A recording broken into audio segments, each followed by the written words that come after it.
Fala, povo de Deus, quarto e último dia da nossa campanha, a imagem do Deus invisível, Colossenses capítulo 4, versículo 2, Paulo começa dizendo: dediquem-se à oração, estejam alertas e sejam agradecidos. Então aqui ele dá 3 instruções. Primeira, dediquem-se à oração. Sem oração não existe vida cristã, eu já falei isso aqui em muitos vídeos. Agora tem uma live aqui salva também no canal, falando só sobre oração. É uma live onde estava eu e o meu amigo Feliz, um grande homem de Deus, onde nós abordamos o tema da oração de uma forma um pouquinho só mais ampla. Então corre lá e assiste, se chama O Poder da Oração, amém? Dediquem-se. Se você se dedica a algo, se você se dedica no seu trabalho, você com certeza trabalha todo dia, procura melhorar, procura fazer horas extras se for preciso. Se você se dedica no estudo, você estuda até que você entende, até que você se torna capaz de exercer uma profissão, de passar numa prova de faculdade, de ser aprovado num teste. Se você se dedica a ser um atleta, você precisa treinar todos os dias, você precisa ter uma dieta, você precisa ter horas de sono. Você precisa se esforçar. E Paulo está falando, dediquem-se, esforcem-se à oração.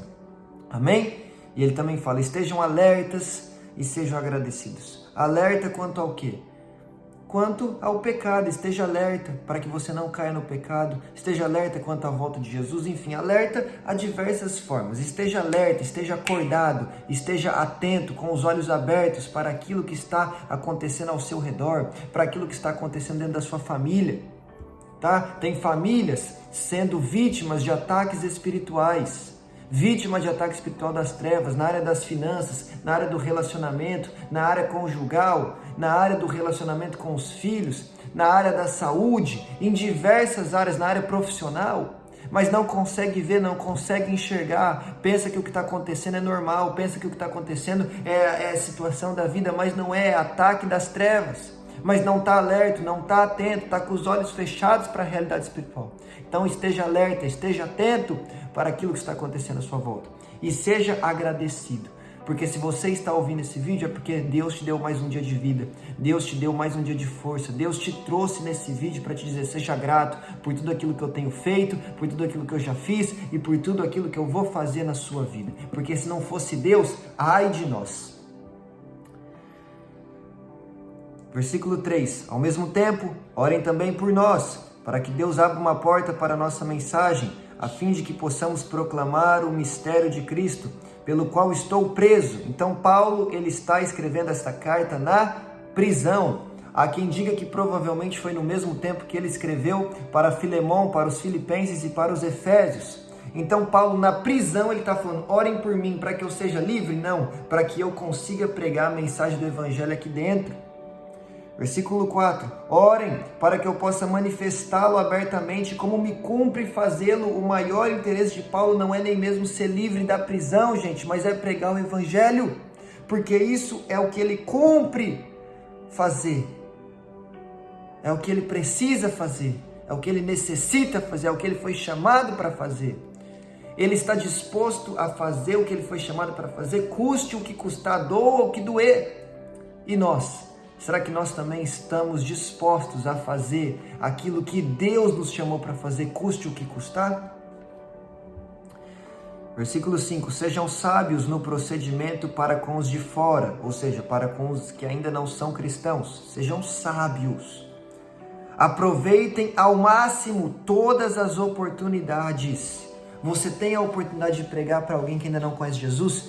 Pregue. Você tem a oportunidade de orar por alguém que não conhece Jesus? Ore. Você tem a oportunidade de levar alguém na igreja? Leve. Você tem a oportunidade de dar um exemplo de cristão? Seja a Bíblia que essa pessoa não leu. Não perca nenhuma oportunidade. Não perca oportunidades. Amém? E se for preciso, crie oportunidades, porque muitas vezes também a gente fica, Deus, me dá uma oportunidade de orar, de falar com essa pessoa, de pregar o evangelho, de entregar uma palavra, de orar por cura, de fazer algo, Senhor, que essa pessoa vai se converter, me dá uma oportunidade. Deus está falando, crie uma oportunidade, puxa um assunto, fala o que tem que ser falado, faz o que tem que fazer, deixa a timidez, deixa a vergonha de lado e faça aquilo que Deus tem te mandado fazer. Versículo 6, o seu falar seja sempre agradável e temperado com sal, para que saibam como responder a cada um. Para que saibam como responder a cada um. Então existem formas diferentes de responder a cada pessoa, porque cada pessoa tem um modo de pensar, tem um modo de agir, tem um modo de falar, tem uma cultura dentro de si. Então nós precisamos saber como falar com cada pessoa. A mensagem do Evangelho é só uma e ela é imutável, mas a forma como eu lanço, a forma como eu planto é diferente, tá bem? Existem pessoas que, se eu for conversar com elas, eu preciso falar gíria, eu preciso falar uma linguagem mais comum, mais normal, mais simples. Existem pessoas que eu já preciso me portar de outra maneira, com uma linguagem mais inteligente, mais... tá entendendo? Diferente, usar palavras diferentes, usar exemplos diferentes. Por que Jesus falava nas suas pregações sobre ovelhas, sobre pastos, sobre coisas relacionadas à agricultura, agropecuária? Por quê? Porque naquela época é o que as pessoas faziam, é o que as pessoas usavam para sobreviver, era o meio de subsistência daquela nação de Israel. Se Jesus certamente viesse hoje, ele usaria outras parábolas, ele usaria outros exemplos, ele usaria outros meios de comunicação. Então nós precisamos entender isso, que a mensagem de Deus é só uma e ela é imutável. Imutável. Não vai mudar, não precisa ser reescrita, não precisa ser atualizada, não precisa ser reinterpretada, não precisa, porque ela é perfeita e imutável. Mas a forma como eu apresento as pessoas precisa ser de forma inteligente, aplicando a mensagem no contexto de cada um, para que essa pessoa entenda o Evangelho, se arrependa dos seus pecados e aceite a Jesus. Amém? E como eu faço isso? Primeiro, conheça a palavra de Deus. Segundo, seja cheio do Espírito Santo, peça sabedoria a Ele e deixe que Ele fale por você. Versículo 7. Tíquico lhes informará todas as coisas a meu respeito. Ele é meu irmão amado, ministro fiel e cooperador no serviço do Senhor. Eu o envio a vocês precisamente com o propósito de que saibam de tudo o que se passa conosco e para que ele lhes fortaleça o coração. Ele irá com Onésimo, fiel e amado irmão, que é um de vocês. Eles irão contar-lhes tudo o que está acontecendo aqui. Aristarco, meu companheiro de prisão, envia-lhes saudações, bem como Marcos, primo de Barnabé. Vocês receberam instruções a respeito de Marcos, e se ele for visitá-los, recebam-no. Jesus, chamado Justo, também envia saudações. Estes são os únicos da circuncisão, que são meus cooperadores em favor do reino de Deus. Eles têm sido uma fonte de ânimo para mim. Então preste atenção, nesse momento, aqueles que eram da circuncisão, aqueles que eram judeus, eram poucos que ajudavam o ministério de Paulo. Tíquico, Onésimo, Aristarco, Marcos e Jesus. Eram apenas 4 homens que estavam ajudando o ministério de Paulo neste momento. 4 homens judeus, né? Da descendência judaica. Apenas 4. Mas aí Paulo fala no fim do verso 11. Eles têm sido uma fonte de ânimo para mim. Eram poucos, mas eram suficientes. Eram poucos, mas serviam de ânimo para Paulo.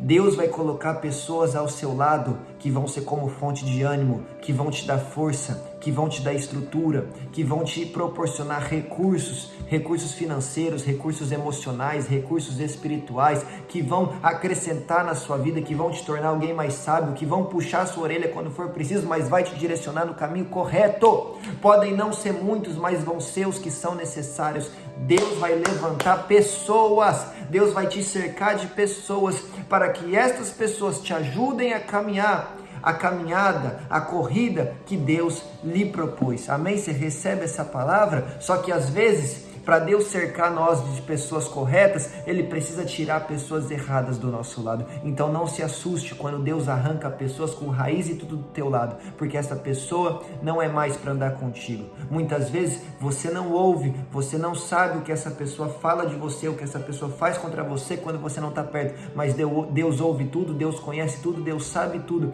Então não se assuste se você já entregou a sua vida nas mãos de Deus e a sua vida está no total controle de Deus e Deus arranca arranca pessoas do seu lado e coloca outras. Ele sabe o que é melhor para você. Versículo 12. Epáfras, que é um de vocês e servo de Cristo Jesus, envia saudações.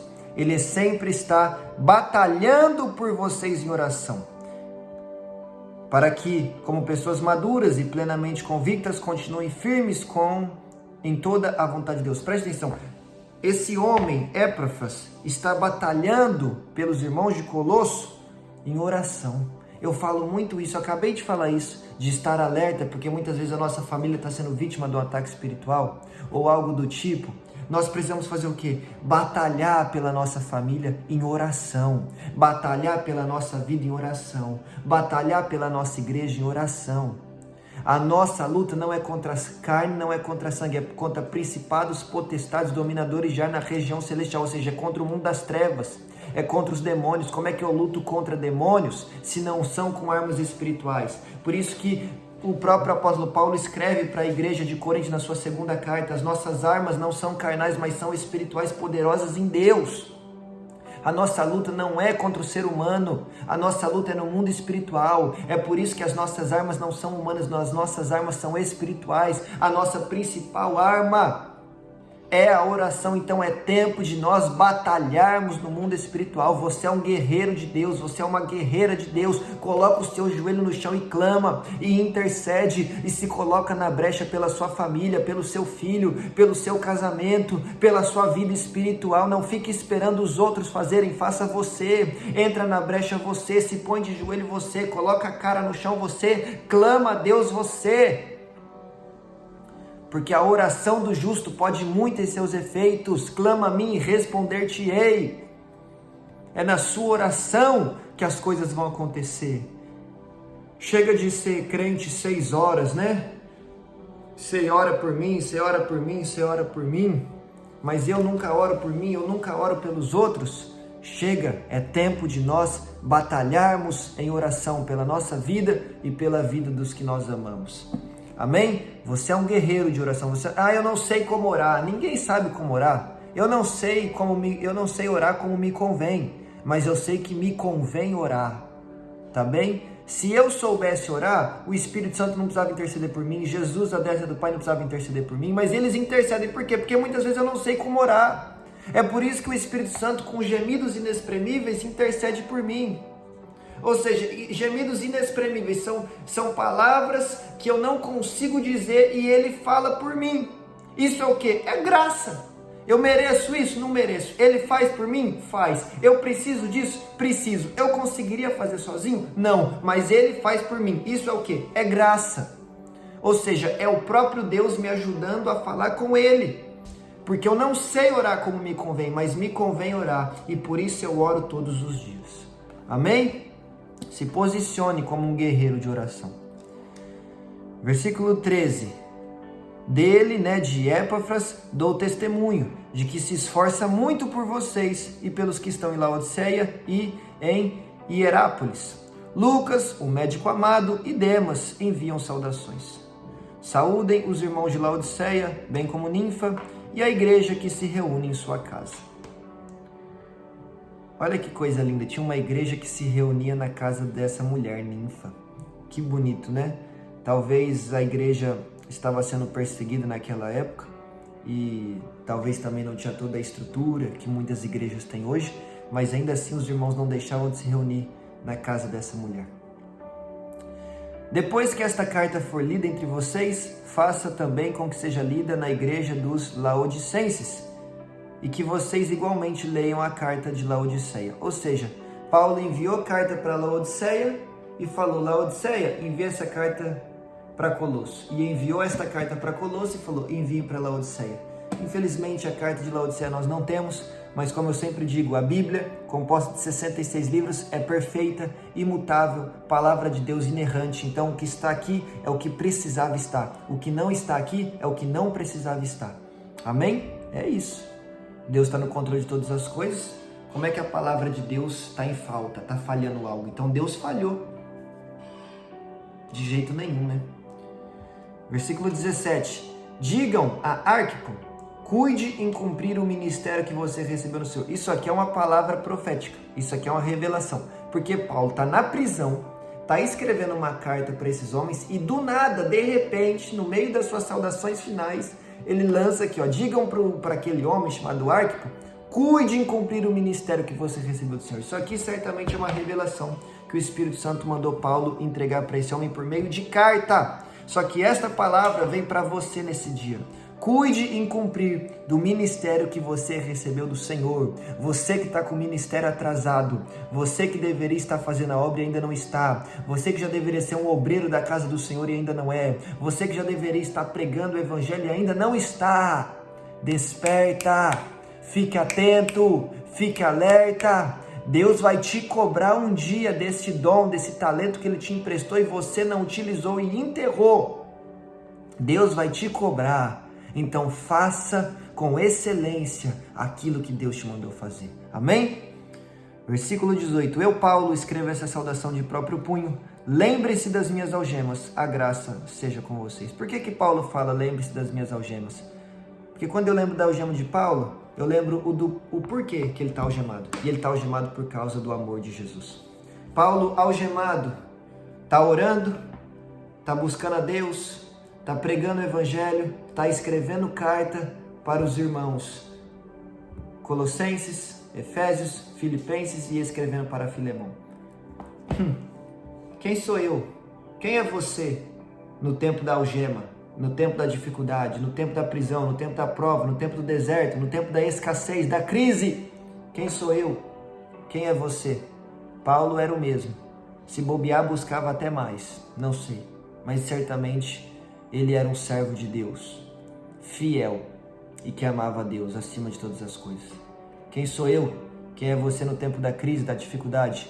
É assim que eu encerro esta campanha. Que você reflita sobre a sua vida. E seja no palácio, seja no deserto, seja na bênção, seja na prova, seja na montanha, seja no vale, seja aonde for, em que circunstância for, seja um fiel adorador. Seja um verdadeiro adorador, porque é à procura desses que o Pai está. Amém? Que Deus te abençoe.